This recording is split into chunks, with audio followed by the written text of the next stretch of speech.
somos só nós, mas é importante. Então é isso, vamos pegar como é que foi essa experiência da gente. Vamos lá. De que maneira, né, quer dizer, parece óbvio para todos vocês, eu não teria que explicar isso aqui não é uma aula, mas qual é a relação de biossegurança e resíduos? Ainda não estou falando a palavra mágica que é gerenciamento, né? Mas vamos lá. Primeiro, vamos lembrar que biossegurança, o cerne dela, o miolo dela é o risco. Tudo que a gente faz em biossegurança tem a ver com entender, controlar, prevenir, né, e riscos diversos nas atividades, né? No caso a palavra biossegurança, ela se popularizou bastante, né? A Covid ajudou ou não nesse sentido, né? A gente passou a ser uma coisa do dia a dia das pessoas falar de biossegurança. E biossegurança, houve um momento na biossegurança, no Brasil principalmente, né? Dentro da Fiocruz, houve um momento em que se via essa coisa chamada biossegurança como uma panaceia, porque tudo cabia dentro dela, e realmente tudo cabe, né? Vocês vão ver, quer dizer, tudo cabe do ponto de vista conceitual, histórico e tal, mas nós não estamos falando só do contágio, da contaminação com um agente biológico, vamos falar um pouco mais disso. Então, primeira coisa, biossegurança é um campo de atuação, né, que envolve saberes de várias origens. E ela requer, né, ela trabalha em espaços de integração, né, na prática, né? Você não consegue fazer biossegurança só com engenharia ambiental, só com uma CCIH num hospital, né? Eu falo só como se fosse uma coisa pequena, não, é um trabalhão, uma CIH, né? Uma CCIH. Você tem que, né, tem toda uma integração de setores, de saberes. Por quê, né? Porque são os riscos à saúde, né? Podem ser biológicos. Eu estou falando só do biológico e do químico, porque é o que aparece mais nessas situações de resíduos, não só, não é? E são também, né, riscos para o ambiente. Coloquei ali os acidentes, botei um asterisco grandão, porque eu achava que...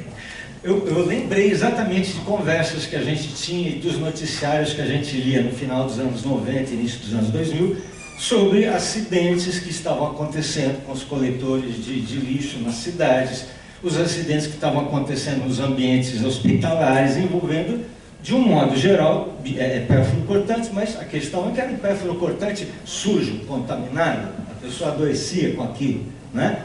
Então isso foi um grande alerta no Brasil inteiro, num determinado momento, né? Então requer, essa biossegurança, ela requer que a abordagem seja sempre multidisciplinar e multissetorial, né? São coisas, né? As duas coisas falam a mesma realidade no final, quer dizer, numa instituição, por exemplo, eu não posso encarregar a biossegurança de um setor, até posso, do ponto de vista gerencial, administrativo, mas ela vai envolver todo mundo, né? Em instituições como a Fiocruz, que trabalha com ensino, pesquisa e inovação na área da saúde, assim como a FUNED, você tem que envolver todos, né, todo esse pessoal que está na prática desenvolvendo as atividades que envolvem biossegurança e que geram resíduos. Então vamos lá. Pergunta, por que precisa gerenciar? Essa pergunta surgiu para a gente lá no início dos anos 2000, mas tem que me preocupar com isso, não tem aí uma coleta? A SLU não continua coletando o tal do lixo hospitalar? Bom, começamos aí então. Um primeiro desafio da gente, quando começou a trabalhar com resíduos, foi fazer as pessoas entenderem que, aqui no caso, o Instituto Rainha Rachu, que é a Fiocruz em Belo Horizonte, ela tem um ambulatório que pertence a um centro de referência, mas o grosso dela são laboratórios que não são de assistência médica, não é? Assistência à saúde. E as pessoas entendiam, nós não somos hospital, nós não temos que nos preocupar com isso. Começava por aí, essa é a história, né? Bom, então por quê? Bom, o porquê está naquele primeiro slide lá, tá? A questão dos riscos, né? Estou só reproduzindo um pedacinho daquele slide. E como que a gente vai lidar com isso? Também já falamos, temos que buscar, né? Tem os espaços de integração na prática e uma abordagem multidisciplinar, multissetorial. Ok. Isso vai desembocar no nosso caso lá. Então, vamos chegar. Eu estou mostrando as coisas, mas depois eu vou ter que retornar algumas delas. A termos um plano de gerenciamento e, no nosso caso lá, a gente viu, né, a gente percebeu, a Fiocruz como um todo e nós aqui também, que um sistema que termos a gestão da qualidade seria um grande impulsionador de todas essas ações que a gente queria realizar, inclusive gerenciamento de resíduos. Estou dizendo que eu só posso fazer gerenciamento de resíduos se tiver sistema de gestão da qualidade? Não, mas as ferramentas de gestão da qualidade propiciam a você fazer isso melhor, né? Então vamos lá, vamos um contextozinho do Instituto Reni-Rachou, que hoje em dia está havendo uma migração no nome, né? Todo mundo, as pessoas mais antigas de Belo Horizonte conheciam o Reni-Rachou, onde era o Eneru. Alguém já ouviu falar essa palavra? Instituto Nacional de Endemias Rurais, foi a origem da Fiocruz aqui, né? Como alguém já citou, o pessoal da FUNED já citou, né? Tem uma origem lá atrás, coisa e tal. Então, e mais ainda hoje, atualmente, tem gente que não sabe que existe Fiocruz fora do Rio de Janeiro. A Fiocruz está presente na grande maioria dos estados, inclusive Rondônia, né? Tem escritórios de representação, está na África, em Angola, Moçambique. Então, né, eu vou usar a palavra monstro, tá? Fiocruz é um monstro, e como todo monstro é difícil controlar, né? Você sabe como é que é. Mas vamos lá.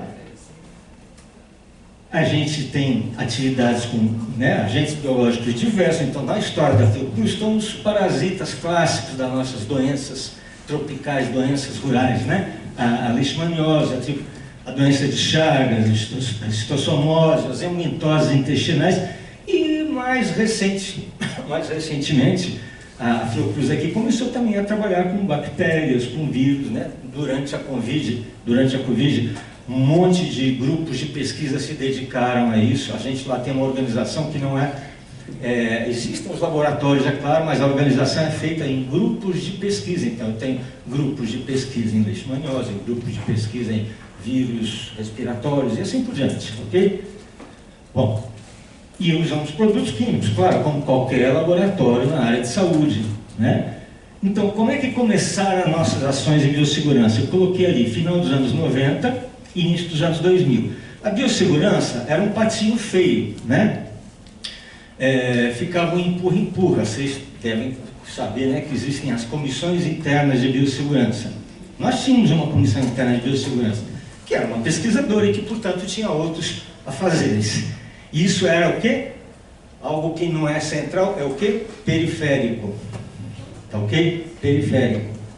Tá? Se é periférico, eu não olho para aquilo. Isso não é questão central, não é o meu objeto de trabalho. Só que é. Né? Um dos nossos esforços lá tem sido sempre de mostrar nos treinamentos, nos cursos, que a pessoa que está lá, um estudante de pós-graduação, um pesquisador desenvolvendo um trabalho de pesquisa, ele vai ter os produtos do seu trabalho, que é um paper, né, uma publicação, uma inovação, um produto, está aí. Essa semana vocês ouviram falar muito da fábrica de mosquitos, né? Devem ter visto isso no noticiário. É um colega nosso lá que, né, entre outros, que trabalharam na metodologia, nas tecnologias de criar o mosquito com uma bactéria que impede que ele seja o transmissor. Pronto, você pode gerar produtos.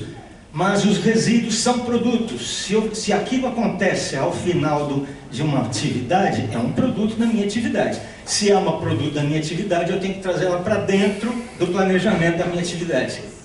Isso você fala, mas não entra, né? Vamos lá. O que motivou essas ações, né, lá no início dos anos 2000? Uma série de preocupações. Como assim preocupações? Os acidentes com perfluorocortantes nos laboratórios. Nem eram acidentes com resíduos exatamente, mas é aquela situação bastante comum em laboratórios de pesquisa que usam animais de laboratório que vão inocular alguma coisa. Na hora está lá, né? Tem toda a técnica de travar o bichinho aqui e espetar ali. Faz tempo que eu não faço isso, e era nessa hora que espetava, com luva e tudo espetava, né?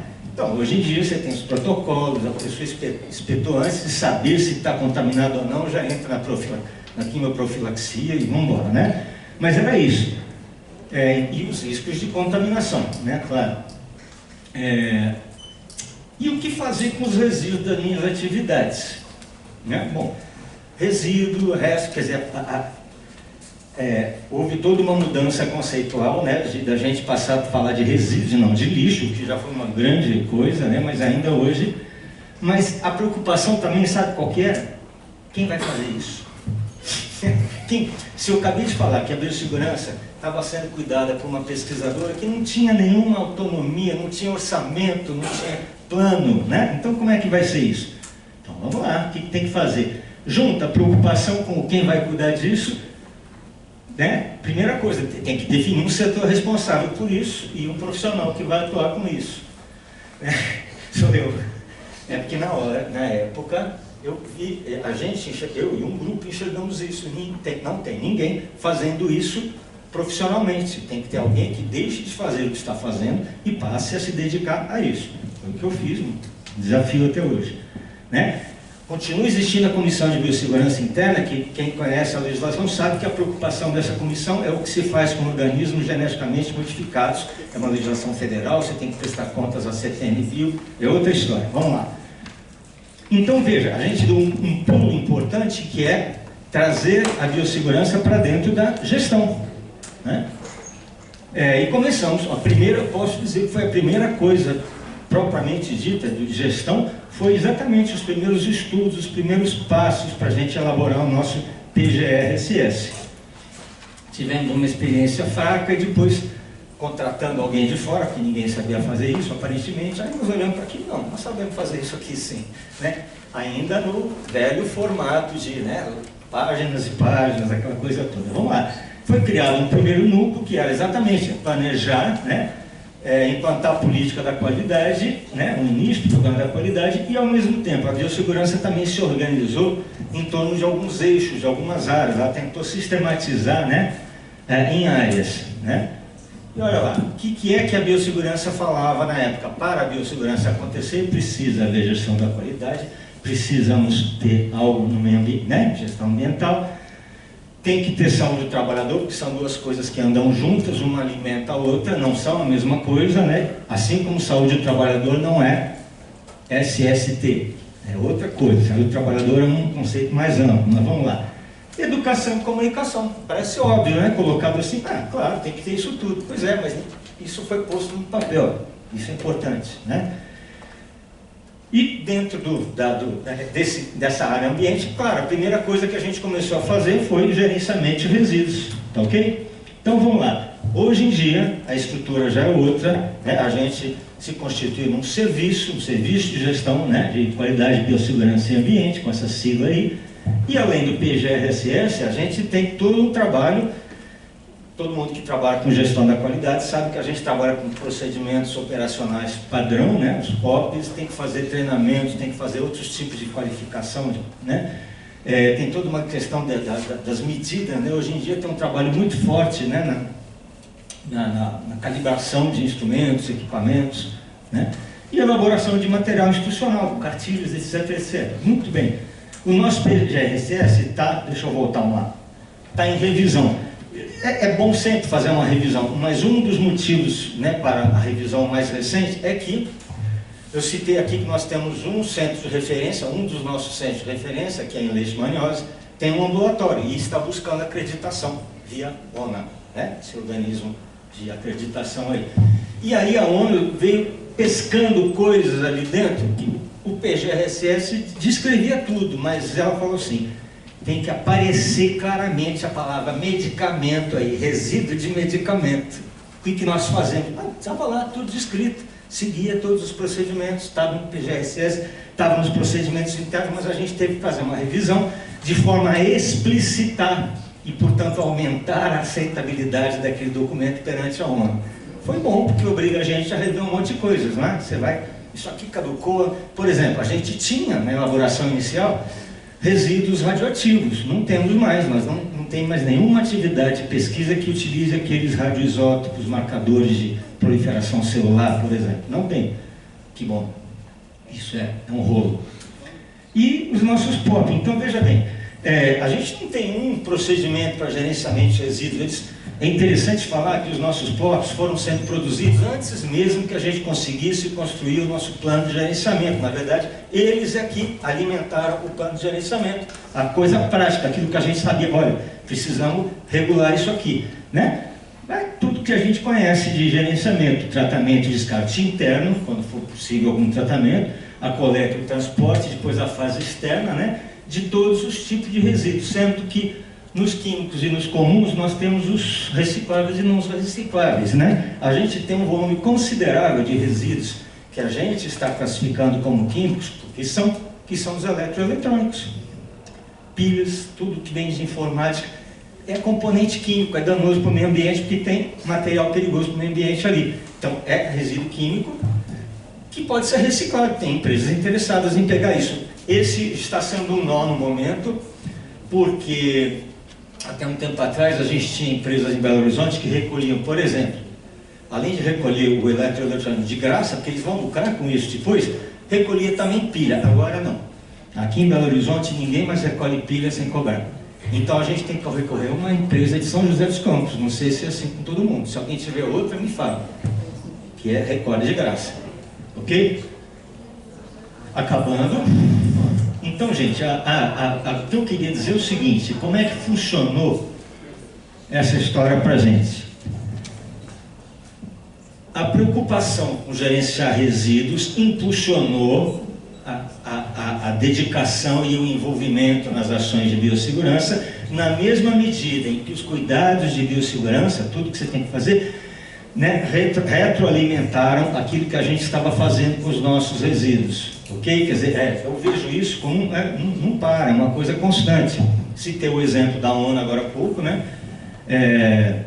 E vai por aí afora. Por exemplo, alguém falou, a pessoa da FUNEST falou da bolsa de resíduos, né? É uma situação, um laboratório lá fez uma quantidade grande de reagentes que perguntou se pode doar. Nós não instituímos a nossa bolsa de resíduos, essa ideia está lá sendo germinada há muito tempo, mas perguntou, posso? Agora, veja lá o que você vai doar, se não tem nada de maior risco. Pô, fez uma listagem, pegou um recibo, várias faculdades pegaram aquilo ali, ok? Gente, não tinha muito mais a falar não, é só reforçar isso. A biossegurança e o gerenciamento de resíduos estão intrinsecamente envolvidos e um alimenta o outro, tá? E é isso, obrigado, e-mail para isso, se alguém tiver alguma coisa. Obrigada, Rogério, pela explanação aí, excelente. Eu agradecer a participação aqui na mesa, com essa aula fantástica. Se tivéssemos tempo de debate, ficaríamos horas aqui, né? Mas não andar da carruagem não dá. Obrigada a todos. Nós agradecemos também a todos os participantes da mesa. Teremos agora